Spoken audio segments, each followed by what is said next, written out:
Hi there, thank you for checking out my video all about vaccines. I will be covering the recommended vaccine schedule for newborns and infants all the way through older age.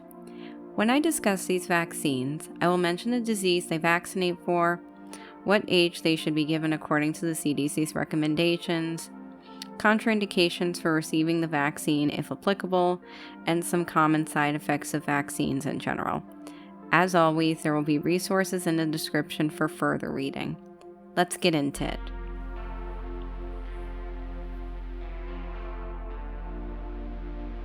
The first vaccine infants will receive are the hepatitis B vaccines. They are given just after birth along with vitamin K to promote blood clotting and erythromycin eye ointment to prevent maternal fetal transmission of STIs. These vaccines are given at 1 to 2 months and at 6 months, but can be given anywhere from 6 to 18 months as long as there is a gap between the second and third dose. Hepatitis B is a virus that attacks a person's liver. It can cause jaundice, liver failure, cirrhosis, and poor fetal growth. Hepatitis B can pass from mother to child if there is maternal blood exposure during birth. You can get hepatitis B from sharing contaminated needles as well. If someone has a yeast allergy, they should not receive the Hep B vaccine. A titer can check blood levels to make sure that vaccination was effective.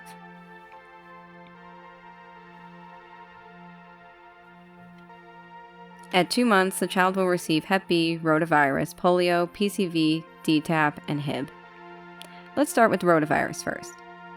Rotavirus, like the name suggests, is a virus. It can cause diarrhea and dehydration in a child. The rotavirus vaccine is oral and is given in 3 doses, at 2, 4, and 6 months. Children can age out of this vaccine, so if they are over 6 months and have not been immunized yet, they can opt not to receive it. The DTaP vaccine protects against 3 diseases: diphtheria, tetanus, and pertussis, also known as whooping cough. All 3 of these diseases can be deadly to a child, and pertussis is especially prevalent in winter months with young babies. This is also one of the vaccines we receive boosters for as adults. You get a Tdap every 10 years for continued protection. The DTaP is given at ages 2, 4, 6 months, 15 to 18 months, and ages 4 to 6 when a child is starting school. That's right, this is one you have to have if you want to start a kid in school. The Hib vaccine protects against a bacteria called Haemophilus influenza B.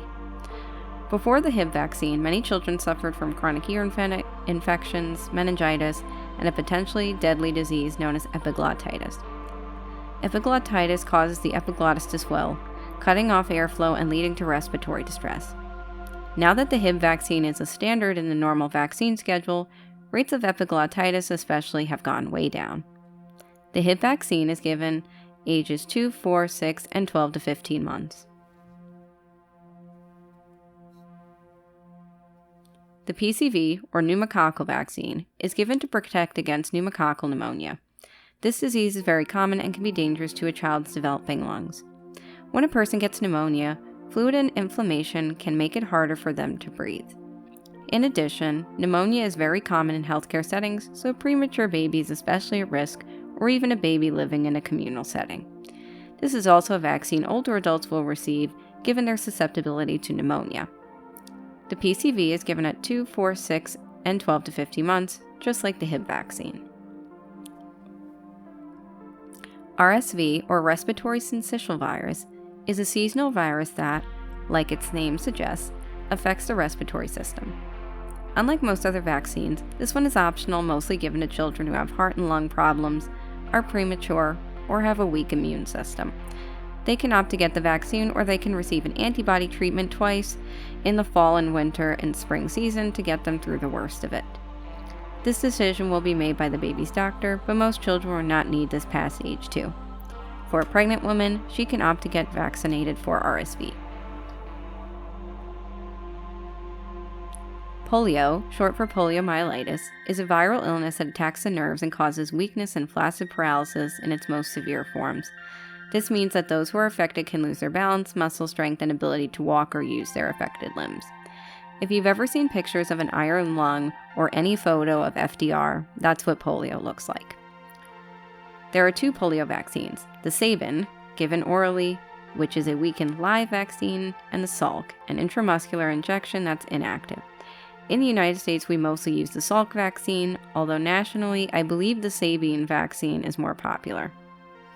Polio, I am very happy to say, is nearly eradicated. Only 2 countries in the world still see endemic cases, those being Afghanistan and Pakistan, and even those numbers are pretty low. Children receive their polio vaccines at 2, 4, 6, 6 to 18 months, and 4 to 6 years. Like DTaP, this is one that's needed before starting school. I think everyone knows about COVID-19 by now, but if you need a refresher, COVID-19 is a virus in the coronavirus family, or Coronaviridae, and is also known as the novel coronavirus because it is a newly discovered strand. You may have also heard it referred to as SARS-CoV-2 because it is tangentially related to the virus that causes SARS, or severe acute respiratory syndrome. COVID is a respiratory illness that can also cause inflammation, cardiovascular damage, and a recently discovered phenomenon called long COVID, where people experience chronic damage from the infection that ranges from shortness of breath to fatigue and inability to focus. The COVID-19 vaccine can be given to children 6 months and older, and each person should receive a yearly booster. As ubiquitous as COVID is now, influenza is the other most famous virus in infectious disease history. Influenza is a virus that mutates frequently and requires a new immunization every year to keep up with the new strands. There are several subtypes. If you remember H1N1, also known as swine flu in pigs and bird flu in birds, you know at least one strand.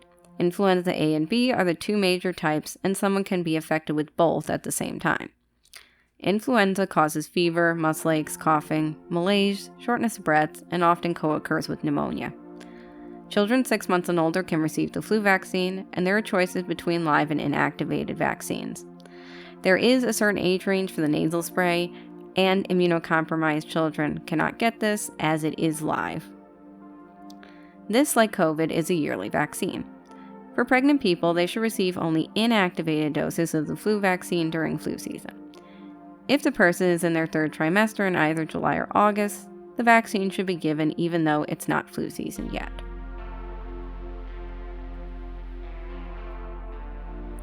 The MMR, or measles, mumps, and rubella vaccine, protects against 3 diseases. Rubella in particular is dangerous to an unborn child. It can cause hearing loss, heart problems, and blindness, as well as developmental issues. Now, let me digress for a minute to discuss the MMR vaccine and autism. I want to make this very clear. The MMR vaccine does not cause autism. The fraudulent study that claimed to show a link between the MMR vaccine and neurodevelopmental disorders like autism was rescinded by The Lancet. The doctor in question, Andrew Wakefield, had his medical license taken away for malpractice. Wakefield was developing a competing vaccine, and I put that in air quotes, that he wanted to sell and was partnering with the pharmaceutical company to ensure he made a lot of money after publishing the fake study. This study was published in 1998, almost 30 years ago, and is still doing damage because its claims preyed on vulnerable and uninformed people. Do not be fooled. If there is one concern about the MMR vaccine that does have some credibility, it is the slight risk of having a febrile seizure at 12 months, but this can be easily solved.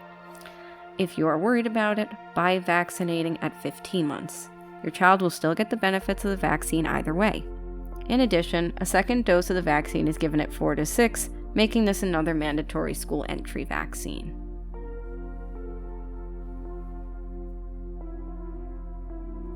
Varicella, or the chickenpox virus, has a vaccine that is usually combined with the MMR vaccine. They are given at the same time at 12 to 15 months and again at 4 to 6 years. Like MMR as well, many baby boomer adults have immunity to chickenpox because there was no vaccine back in the day. Since chickenpox spreads insanely fast, you can assume anyone over the age of, say, 50, maybe even 40, has immunity to it without being vaccinated. Same goes for measles, mumps, and rubella. Fun fact, before there was a vaccine for varicella, people used to have their children participate in chickenpox parties, when one child got sick so they could all get sick at once. That seems a little weird to me, but what do I know?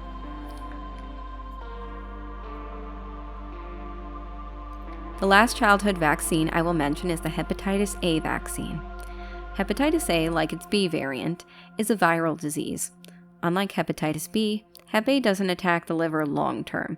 Instead, Hep A manifests with short-term gastrointestinal distress, fever, fatigue, and malaise. Most times, children pick this up from unclean areas like eating bad food, drinking dirty water, or eating undercooked meat, or swallowing feces. A child can get this vaccine from ages 12 months to 2 years, and after that they generally age out of it, but an adult can opt for it if they desire. The only caveat, like the Hep B vaccine, is that these 2 doses have to be separated by 6 months, so most will choose to get the first dose at 12 months and the second one at 18 months. Let me quickly speed run the adult doses that I haven't mentioned yet. For people 65 and over, they may need 2 doses of the current COVID vaccine.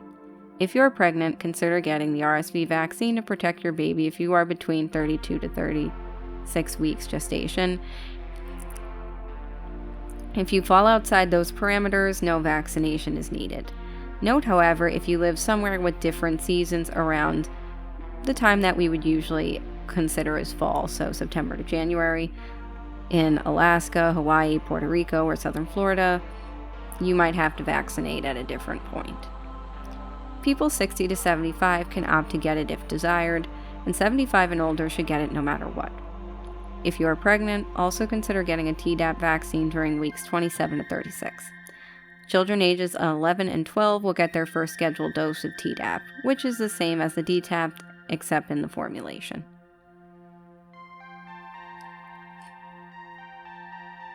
Now, on to the ones I haven't mentioned yet. And no, I won't be discussing the TB vaccine just because it's not given in the United States where I live, although the BCG, the Bacillus calmette-guerin, vaccine is very commonly given to newborns in country where TB is endemic. Fun fact, if you get the BCG vaccine, you will always show up with a positive TB blood or skin test, so you have to get a chest x-ray to confirm if you really have TB. It also works against leprosy. Go figure. Anyway, I'll start with the HPV vaccine. HPV, or the human papillomavirus, is a virus that commonly spreads through intercourse.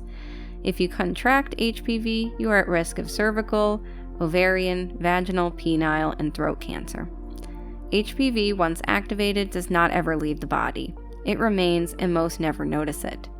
Vaccination for HPV usually begins around age 9 or 10 before teens and young adults begin intimacy, in which case only 2 doses are needed. If began later, 3 doses are needed for prevention. If someone is over the age of 26, it generally becomes less likely they will transmit HPV, so vaccination becomes optional until age 45, when it is no longer recommended.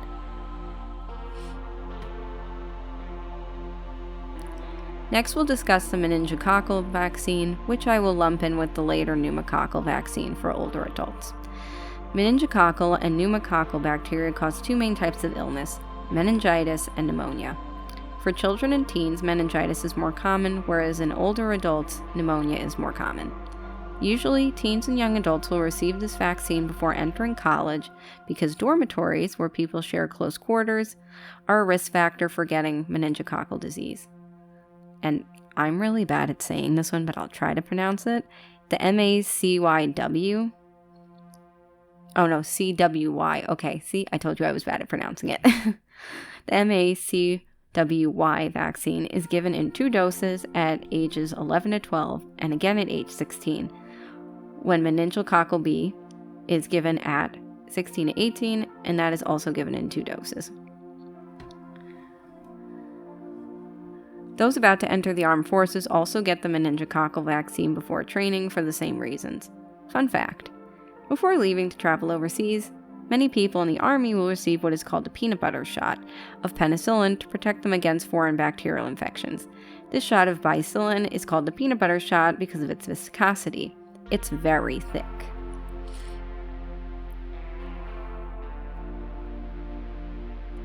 Those who have had chickenpox should absolutely decide to get the shingles vaccine.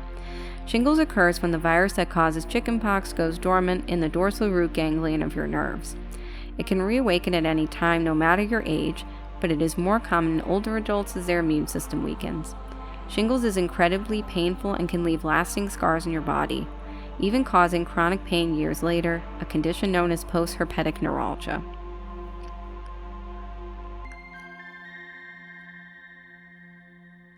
Finally, a more detailed note on pregnancy and vaccination. The purpose of vaccinating during pregnancy is not necessarily for the mother, although who wants to be sick during pregnancy, really?